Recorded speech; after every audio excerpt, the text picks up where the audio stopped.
สะใจขนาดเลยพี่น้องเอ้ยจักไรเดือนแล้วบ่ได้สัตว์ใหญ่นี่แหละคนก็ห้องหมอพี่น้องเอ้ยโตบักใหญ่เลยจับมาผังโอ้ยคือคนเดียวที่แกมาเรียนกันมาเลยเบิ้งเอาโตซีนติดหนังก่อน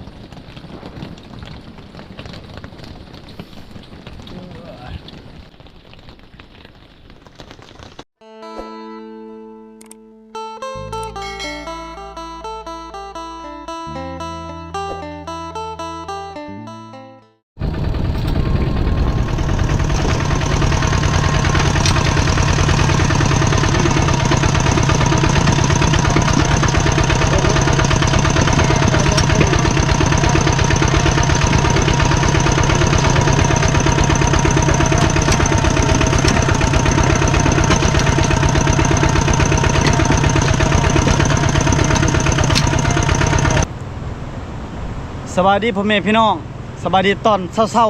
ๆมื้อนี้หาอยู่หากินคือเก่าพี่น้องเอ้ยหลังจากฝนตก 4-5 มื้อแล้วบ่หยุดบ่เช้าแต่ว่าบ่มีคลิปลงก่อนอื่นขอบใจพ่อแม่พี่น้องทุกคนที่เป็นห่วงครอบครัวในผ่านเดือนและก็เป็นกำลังใจให้ทุกๆคลิปถึงเฮาบ่ได้ตอบคอมเมนต์ก็ขอโทษขออภัยเนื่องจากอยู่บ้านเฮาสัญญาณก็บ่ค่อยดีและช่องมาน่ะฝนตกไฟฟ้าดับบางคนนี่คอมเมนต์ดีๆพี่น้องเอ้ยบางคนนี่คนซั่วๆไปด่าเฮาด่าจังซั่นจังซี่ด่าไปโลดพี่น้องเอ้ยแฮงค่อยมักแล้วก็คือทางแม่พิมพ์แม่ก็บ่มีพ่อก็ตายปะตั้งแต่น้อยๆแต่ว่าจังได๋เฮามือโชคเฮาอะนะอยู่นำกันแล้วก็ได้ลูก3คนแล้วก็คือเฮานี่เฮาเลี้ยงลูกแน่คือทุกคนได้เห็นนั่นแหละแต่ละคลิปแต่ละเถื่อแต่ว่าบางคนนี่ไปด่าจังซั่นจังซี่เว้าไปโลดพี่น้องเอ้ยแฮงสบายใจ ผู้บ่แม่นว่าเด็กน้อยใดพี่น้องอยู่อเมริกาก็หลายคนเขาเจ้าเข้ามาเบิ่งในช่อง YouTube และพี่น้องลาวเฮาและ FC พี่น้องพังไทยสำหรับเฮาไผอยากมาเที่ยวบ้านเฮาไผอยากมาเล่นค่อยยินดีต้อนรับอันนี้อยากให้พ่อแม่พี่น้องทุกคนเข้าใจการเฮ็ดคลิปแล้วก็เฮ็ด YouTube ค่อยเฮ็ด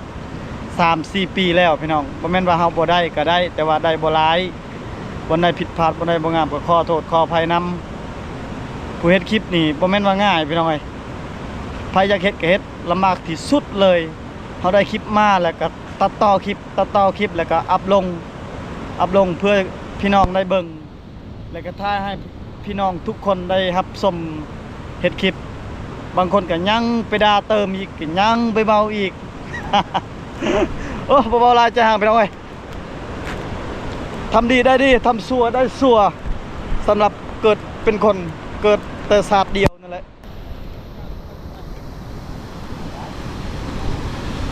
โสดมาหลายปีหลายคนจนธรรมดาไม่ห่างไม่ไล่มาตลอดได้ก็เอาบ่ได้ก็อย่าอันนี้ก็คืออาหารแท้ๆพี่น้องเอ้ยนี่เป็นสร้างเพจใหม่ๆใครอยากกินปลากดปลาเค็งปลาสก้างเลยหลักๆยังไม่ได้อันนั้นบอกยังไม่ได้ปลาได้เป็นปลาตัวหนึ่งแล้วโอ้หางแดงหางแดงหางกระลงได้ดิโอ้คักมื้อหน้าน้องสิไปนำเด้อเห็นอยู่ลงในเพจนะโอ้เป็นงานปลาสกางม่วนคนโอ้คักเบิ่งใส่พอสูตรเด้มาหมดเลยนี่นั่นใส่อีก2-3 มื้อแล้วปลาสกางเจ้าถ่ายคลิปไว้ยังคักแม่นเบิ่งอยู่อ้าวไผผู้สาวผู้แซวไผจังโสดติดตามเด้อผลงานของอ้ายโสดมาหลายปีแล้วเนาะมาหาสาวให้หาเป็นจังได๋เบื่อปะเด้อใส่สาวโปสาวโปเหมือนเชียร์ย่าอยู่บ้าน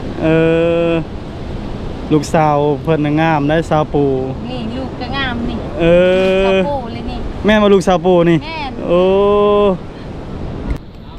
แสดงว่าสาวโปนี่มีห้างลูกหนึ่งพี่น้องเอ้ย ห็นบ่ไอ้ดองเพิ่นไปถ่ายแต่แถวนั้นสมพอดอกเพิ่นไปมีแม่ห้างอยู่นั่นคงเหลือแค่ความคิดถึง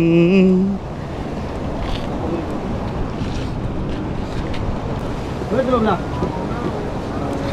มารอบนี้บ่ได้พลาดพี่น้องเอ้ยหากินปลากดไปก่อน ไปเชียร์น้ำตัวเล่นได้ Tapi ai kerong chu.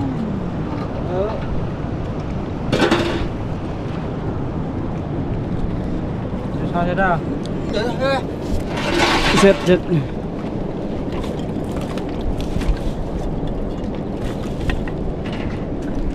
มากับเบาพางพี่น้องเอ้ยอ้าวโก้ย มาเด้อเข้าบ้านนำกัน หลังจากได้เมียแล้ว ยังบ่ทันได้แต่ง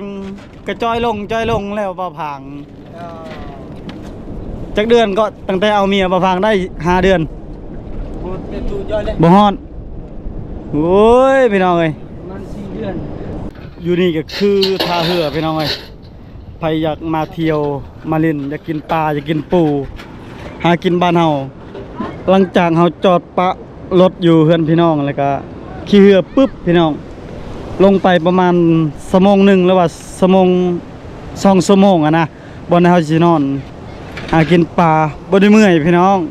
ลงไตคือเก่า พักนั่งพิมพ์ มื้อนี้คนเก่าคนเดิมซูเปอร์คนเก่าคนเดิม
มาฮอดห้วยประโสะแล้วพี่น้องเอ้ยประมาณ2 ปี3 ปีหลังเฮาก็เคยไปกับทีมงานมากับน้องดาเคยจับปลาลายไก่ปีนี้น่ะบ่มีพี่น้องปลาลายไก่ชาวบ้านเพิ่นไปหา2-3 เทื่อฝนตกมีแต่ปลาขาวน้อยๆนะคุบเอาหมอเอาถ้วยผักหญ้าคาขิงเครื่องมันหนักแน่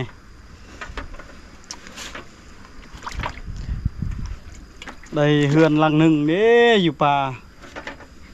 เฮ็ดเฮือนงามๆบ่กลับบ้านก็ได้อยู่ป่ามีสัญญาณเต็มส่วนอยู่บ้านเฮาสัญญาณบ่อยากแห้งปานใดสัญญาณ 4G แต่แถวเฮาอยู่นี่สัญญาณเต็มอัพลงคลิปเบิ่งช่อง YouTube เบิ่ง TikTok เบิ่งได้เบิดพี่น้องเอ้ย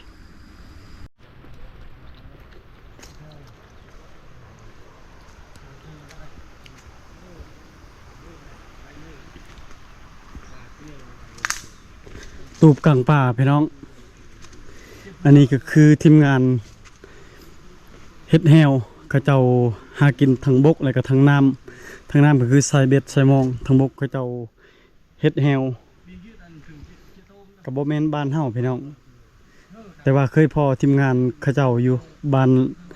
ระเบาน้ำ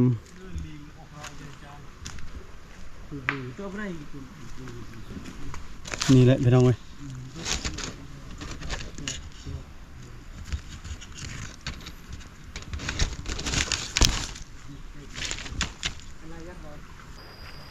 ปั่นกินข้าวพี่น้อง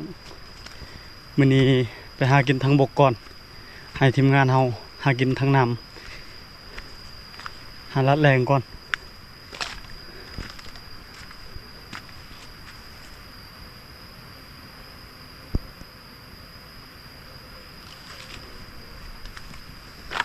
หากินบ้านเฮาขึ้นภูลงเหวฝนตกแบบนี้อันตรายที่สุดเลย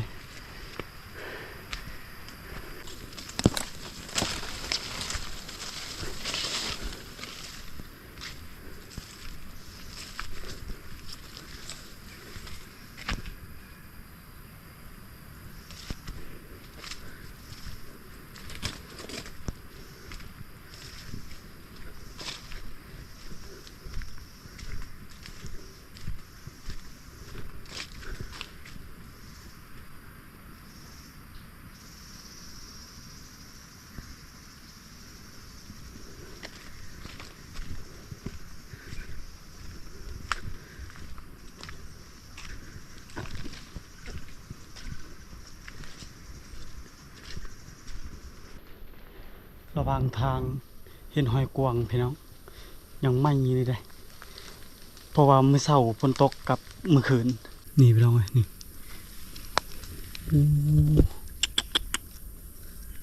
หอยกวางตัวบักใหญ่เลยนี่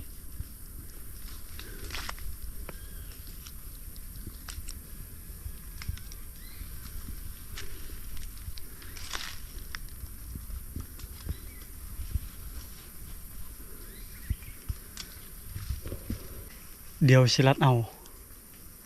หอยกวางข้ามทาง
ย่างไปยังบ่ฮอดครึ่งทางพี่น้องเอ้ยฝนตกลัดทางแล้วแบบนี้แหละบ่อยากหากินทางบกช่วงนี้ฝนตกทุกมือเลย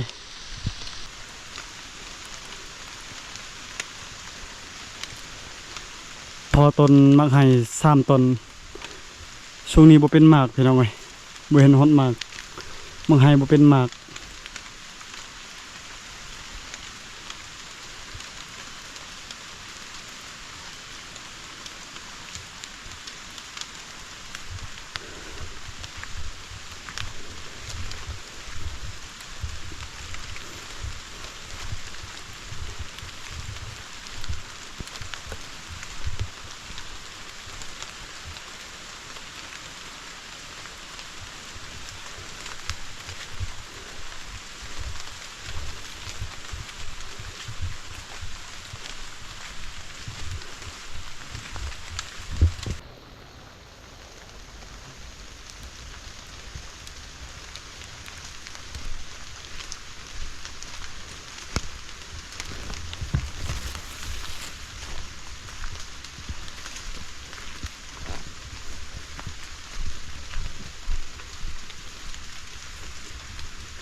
ลงมาจากผู้พี่น้องเอ้ยมื้อนี้สิถ่ายให้พ่อแม่พี่น้องได้เบิ่งน้ำตกตาดสวยงามทุกๆปีในพานก็ถ่ายให้ไอ้น้องหรือว่า FC ต่างเมืองต่างแข่งภายในและต่างประเทศพี่น้องทุกๆปีถ่ายให้ตลอดพี่น้องเอ้ยงามแล้วก็สูงประมาณวัง60-70 เมตรนี่แหละ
เห็นบ่พี่น้อง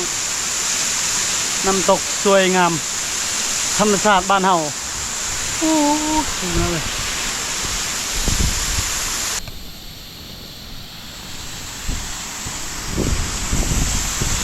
บ่มีป่าพี่น้องเอ้ย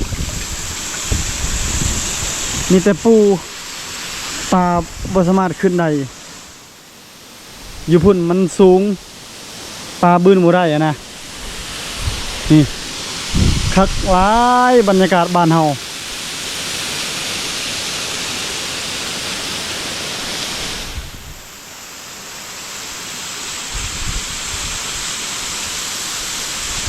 ปีนี้บ่แห้งพี่น้องปกติแถวๆนี้ตกมาแต่เทิงเต็มเลยเด้ปีนี้น้ำบ่ค่อยแห้งปานใดฝนตกบ่แห้งบ่คือปีกายปีซื่นฝนตกหนักแต่แถวนี้มันท่วมพี่น้องเอ้ยท่วมหมดเลย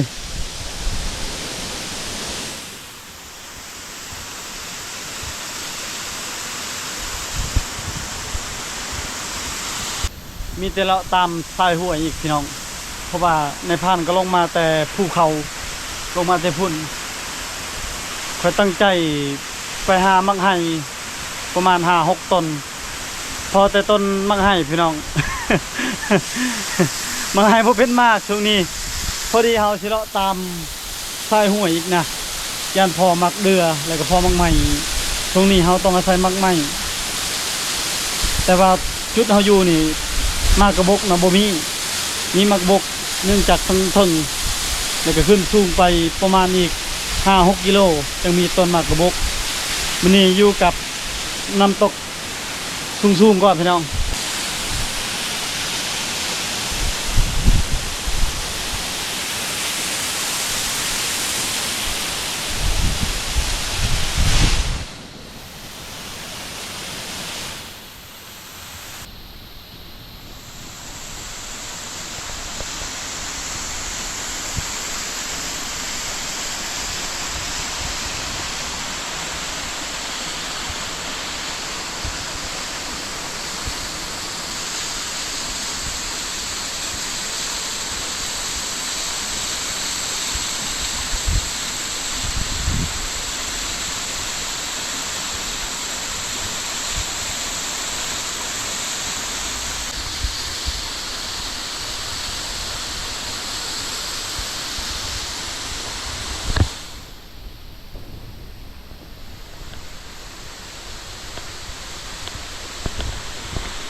ยังบ่ทันได้พอกระหอกพี่น้องเอ้ยสังเกตเบิ่งฝนสิตกกระหอกบ่ได้ออกหากินตอนแรง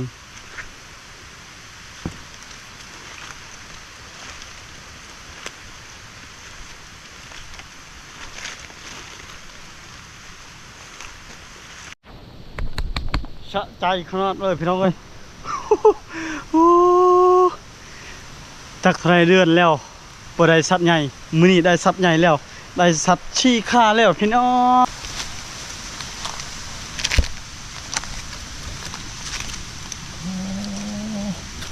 นี่แหละคนก็ห้องหมอพี่น้องเอ้ยโตบักใหญ่เลย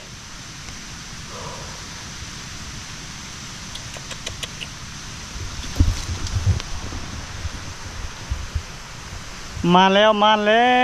บ่คิดบ่พันพอดีมันมาตำหลังพี่น้องเอ้ยก็ห้องหมอมาตำหลังพอดีเขาย่างกายแล้วก็เห็น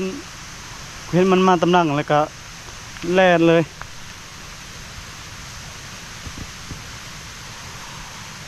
ตัวใหญ่เลยพี่น้องเอ้ยคือกับหม่องเลย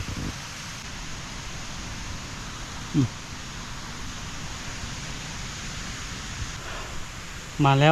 วซอยจุ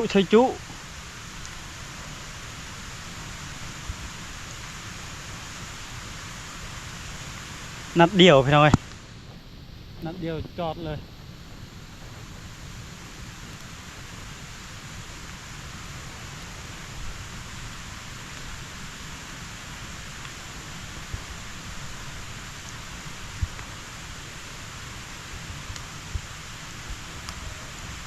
ตัวบักใหญ่ตัวประมาณ3 โลปลายพี่น้องตัวนี้นะใหญ่ที่สุดเลยตัวเมย์ปกติเราเคยได้ประมาณ2 โลปลายกับ3 โลประมาณนี้แต่ว่าตัวนี้ขอสังเกตเบิ่งนี่ใหญ่ที่สุดเลยพี่น้องเอ้ยเก็บสีทงก่อนสีทงก่อนใส่กระเป๋าก่อน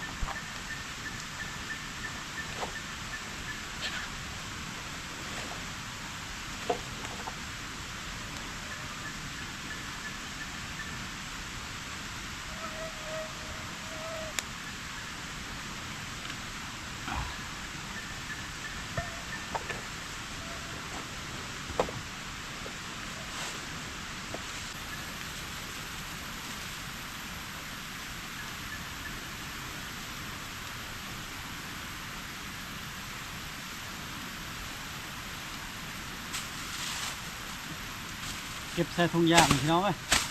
มาแล้ว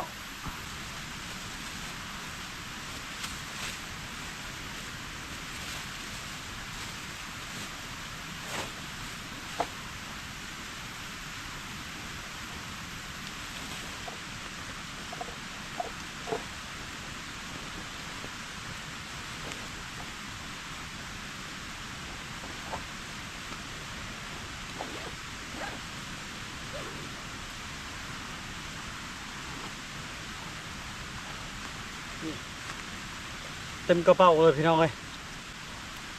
สำหรับไผข้อซื้อนี่บ่ขายพี่น้องเอ้ยแต่ว่าไผมานำกันนี่จะได้กินเชยจุ ห้อยผ่านพี่น้องนี่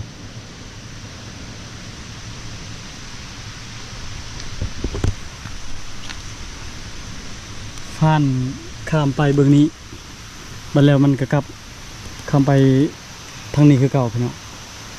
ขอจะเก็ตเบื้องหอยตัวนี้หอยเก่าตัวนี้หอยใหม่มันเป็นสีขาวคล้ายๆดอกแคป่าพี่น้อง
นตกอีกแล้วพี่น้องเอ้ยพอดีเขาเทินทำนี้ฝนตกตลอดที่ได้ฝนตกบ่แห้งมีแต่เลาะกลับไปหาทีมงานก่อนแล้วก็เฮ็ดอาหารกันกินข้าวกินน้ำอิ่มแล้วก็ถ้าว่าฝนบ่ตกนี่ส่งไปการพี่น้องค่อยเห็นขี้ฟ้านยังไม่กับหอยฟ้านพี่น้องโอ้คันว่าฝนบ่ตกนี่ตอนแรงๆคือสิมีลุ้นขนาดกลับไปหากินข้าวก่อนจนเอาไปการอีกเลย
ในพานเฮายิงหมูอีกแล้วพี่น้องเอ้ย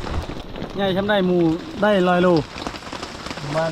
80 70 โอ้พี่น้องเอ้ย ใหญ่ มากับบ่พิมพ์มื้อนั้นลุงเพิ่นยิงหมูมารอบนี้ก็ได้ยิงหมูป่าอีกแล้ว มันไปตัวเดียวบ่ เดียว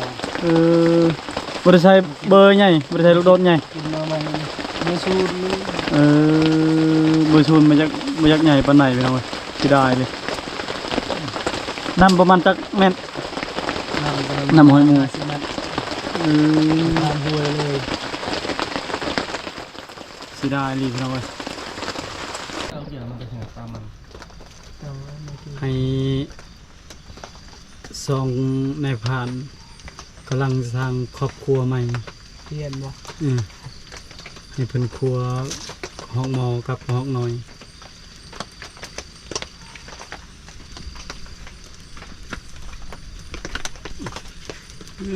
บ่พังทรงผมงามมะลิ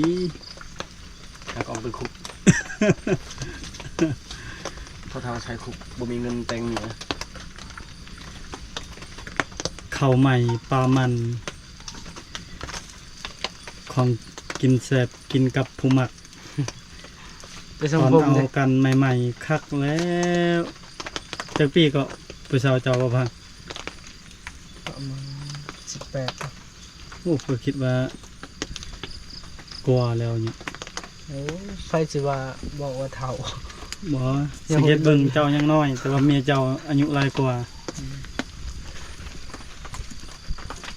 บ่มานำไม้เหียงลุงเพิ่นเว้า เมียถือผ้า เมียถือผ้าบ่ได้เลย โอ้ย ถ้าว่าเป็นเฮานี่บ่ได้ฮอดเงินซ้ำหาเงินนะครับบ่ได้เลย บ่ได้คือกันอันนี้ก็รายได้ YouTube กับบ่ดีคือแต่ก่อนแต่ก็หาทุกวิธีทางนะขายเลขนำซื้อเฮ็ดซื้อนั่นนี่มันเก่งซำใดบ่เงินบ่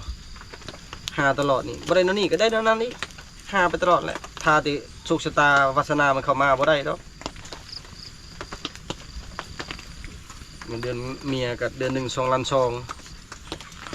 บ่พอครับนมซ้ำ เที่ยวไปหาไปส่งบ่พอซ้ำแต่ว่าเฮ็ดได้ดีกว่าที่บ่ได้เลย ใช้ลายบ่เบ็ดก็มองมื้อนี้ เบ็ดเพียกใช้เหยื่อแล้ว2 เซน3 เซนบ่ทันใช้เหยื่อมอง5ด่าง10 เซนรวมทั้งเบิดทั้งเบ็ดทั้งมอง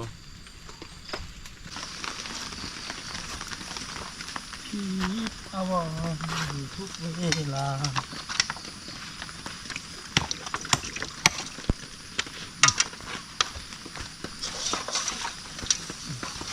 ผมนะครับตามไปพรวันต่อคลิปเสียงคลิป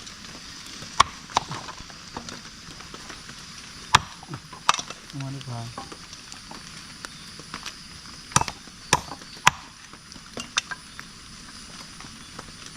จับมะพร้าวโอ้ยโอ้มีดบุเขานั่นดูทันนั่งแฮมมีงาบเนาะ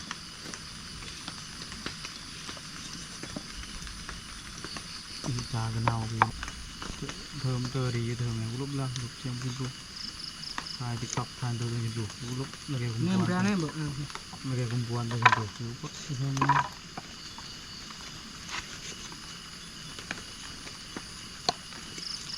ยเน็ตเลยอยู่กับครับเอาไป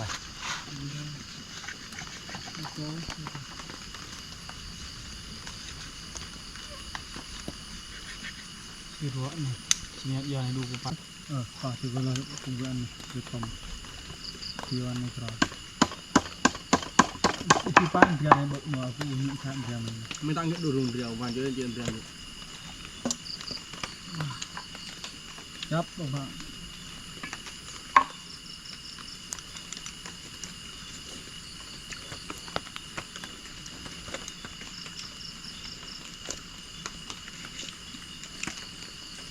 ก่อนลืมทำก้อนลืมดุนยงอยู่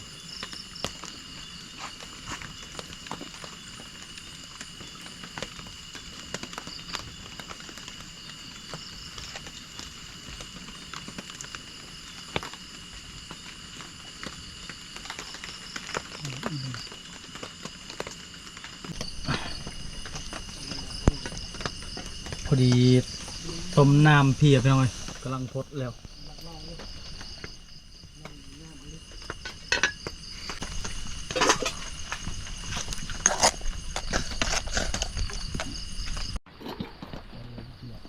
เบิ้งเห็ดแจวอ่ะแจวเพีย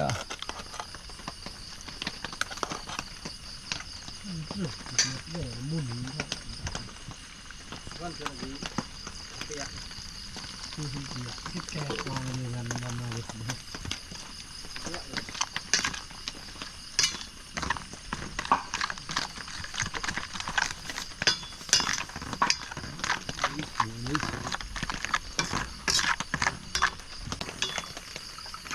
ไทยเฮ็ดกระแซบพี่น้องให้แจว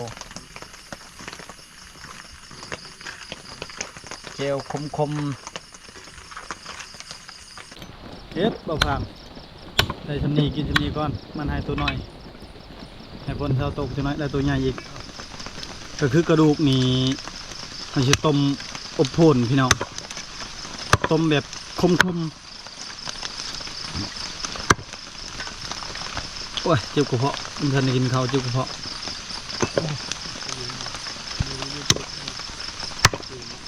อันนี้กระดูกพี่น้องไง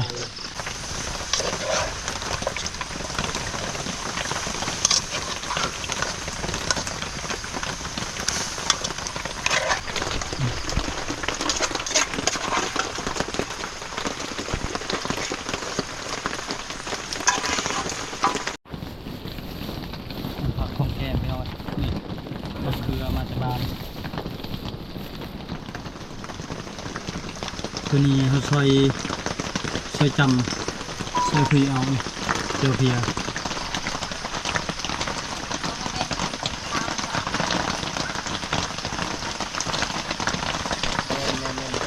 มาพ่อพัง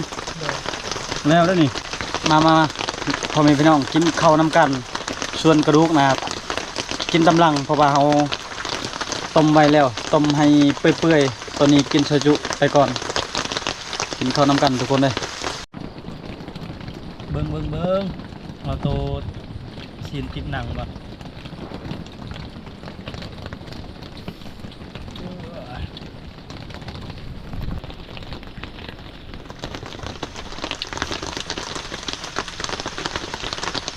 เด้อมากินข้าว มาเคือคืนพี่น้องไง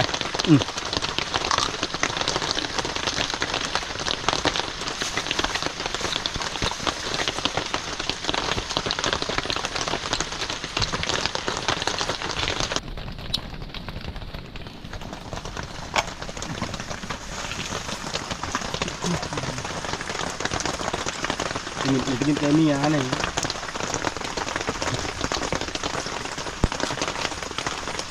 ขนาดจะซึ่งเยอะมั้ง เอาแม่มาพังกินได้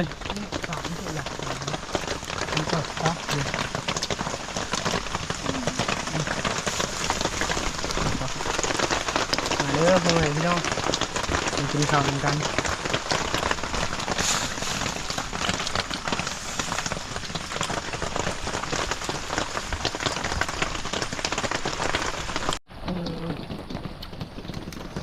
เฮ็ดมาพังเฮ็ดต้มแล้ววันนี้ สุกเรียบร้อยแล้ว คันเมาเรื่องต้มนี่ชูบะพังบ่ได้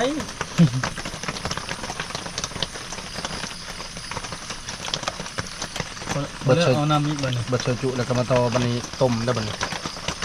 ยกหม้อแล้วนะใช้เวลาไปรุ่นนี่